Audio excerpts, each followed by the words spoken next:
And this is actually, I would say, one of the first urbanist scheme that talk about the governance, because we saw the concept of the ideal city, but that's a kind of a static object, it doesn't say how it will build, who is building, what is doing. This is the allegory, which is the fresque in the small room next to the assembly hall in Siena, in Italy. We have good governance and bad governance on one side of the two sides of the room. And this room was serving as a kind of consultancy room, among these representatives which were meeting in the city hall to come and discuss certain decisions about the city development, the city Siena in this case.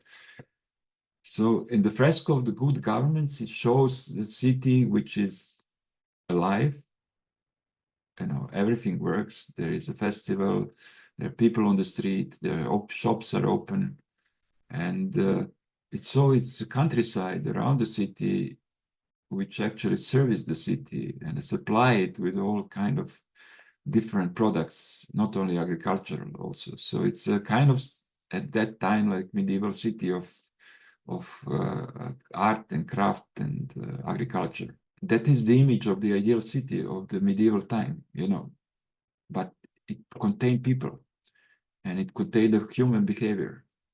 On the other side, which I don't want to show you, is the same city if the governance is bad. And the bad governance means that all the shops are closed except the shop for armory. And the agriculture fields are deserted. So between those two walls, you have to make decision to choose and to balance, yourself, to create certain kind of ethical code, which will help you actually to develop the city further and to maintain the wealth that is already there and to transform it so that in the future it can bring even more wealth. And I think that's the first note about what does it mean to govern the city.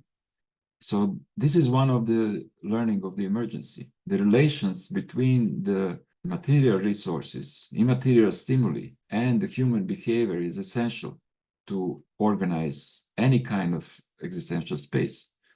But then we know that these relations are changeable, if we know that, and with the time, they bring novelties, always, because the conditions are changing, the materials resources are changing, and the stimuli are changing on a daily basis. Then we have to think about governing the city in a completely other way.